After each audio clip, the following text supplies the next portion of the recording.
There is no debate about global climate change. It's happening. The Earth is getting warmer. There's nothing you can do about it. Man has caused all of it. Scientists agree. Now fork over the cash.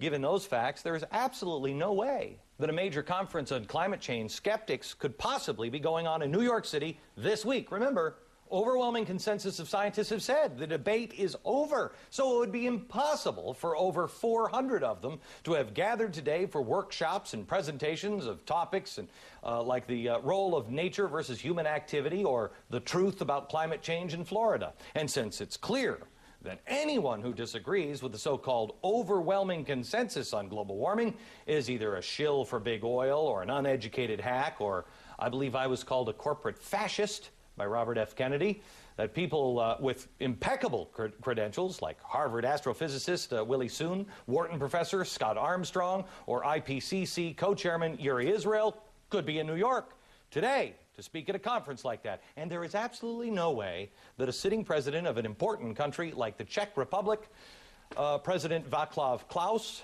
would be giving the keynote address at a conference, let alone be sitting right here in my studio to talk about it. But wow, he is. Mr. President, welcome, sir. Welcome. You are a remarkable man because you are fearless on this topic. You are one of the only people that will talk about it as a leader of a nation. And now you're here in New York. You were just reelected. You've got your inauguration. I believe it's next week. This Friday. This Friday. Yeah. Why are you here in New York? Well, I consider this topic absolutely crucial, and in this respect, what speaks for me is the experience from the past with the communist regime. It was the same problem, you know, idea which looks very nice, which transcends the people. Now we have to do something about it, and I'm afraid that this is the way how to block freedom, how to stop democracy in the world, and how to stop prosperity as well. You know, it is so funny in so many ways. I did a week-long special all last week on fascism, and this is the kind of thing that they look for. They look for something. Not war, but a war on something where you could unite everybody. I mean, if you could put a fake spaceship up above the Earth and say, there's our common enemy, we would unite. That's what this is. Well, let's pay attention to using some words which were used for other things. Fascism, I think, is an overstatement. I wouldn't do that. Nevertheless, this is a problem with our freedom. I recently wrote a book about climate change with the subtitle, What is Endangered? Climate or freedom? And my answer is very clear and very resolute.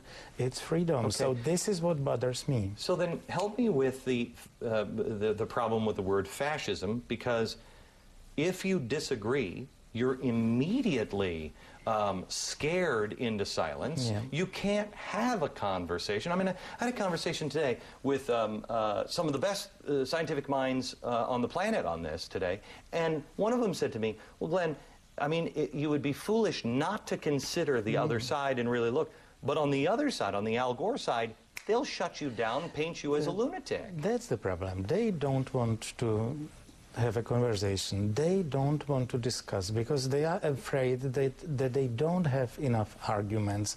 That's my experience with all of them. But it seems to me that you must have courage to do something, and I know that it's politically incorrect to have the views I have. Nevertheless, I succeeded being re-elected as president of the country 2 weeks ago, and everyone in the country knows about my views on global warming and climate change, and I was re-elected in spite of that, which means that it's possible and it's, I would say, necessary to do.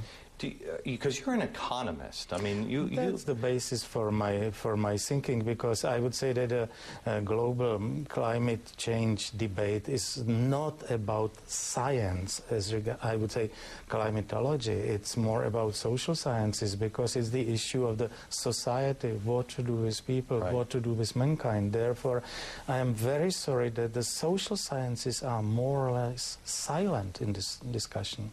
How do you mean?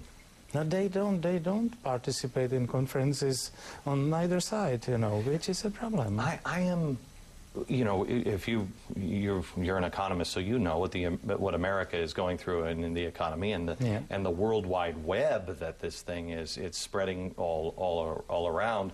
I am so concerned that you take a project like global warming and you spend trillions of dollars. And you give it to an organization like the UN. What you're doing is you're selling your sovereignty. You're collapsing the economy as we know it. True or false? This is what I see as well. So for me, to send the sovereignty somewhere from the relevant countries is a problem for me. The global governance is, for me, who lived in the communist era, all kinds of governance represent a problem. So global governments, global problem. So I am very much against it. And the problem is that there is a danger that it will dramatically stop or block economic growth, the rise of the living standards, and especially the problem will be for developing countries. When you first started hearing this, do you remember was there a time when you thought to yourself, oh my, I mean, this is Stalin stuff. This is communism. This is the way it all started last time. Was there a moment like that? I must say that for me it started in the early 70s, but it was not about global warming. It was the environmentalist attack connected with the Club of Rome about the limits to growth, and it was structurally the same discussion, and it was in the dark communist days in my country, and we were really not free to come here to New York City and to have this conversation. Nevertheless, I consider this as a problem, and just the topics have changed a little bit. Nevertheless, the structure of the thinking of people is the same. Some famous environmentalists are permanent participants of the debate, even if the topic has changed a little bit. Paul Ehrlich here was very active 35, 40 years ago. He's active now, even if the topic is different. The logic is the same. Here in America, we are seeing a campaign now where people are just voting, in many ways, at least at this point, with their emotion, especially on this issue. They'll say, for instance, I've had several people say, I'm a progressive. And I'll say, well, what does that even mean? And they'll say, well, it has progress in the name. Or they'll say, I want to vote for the first woman or the first African American because it says something about me. I want to save the planet. And they don't think it through. What would you say to people who aren't engaging? Again, I must say that to spend most of my life in the communist era is paradoxically, in some respect, a comparative advantage. You understand some things, and for me, many terms, many words have a really different meaning. Because, for example, when you mentioned the term progress,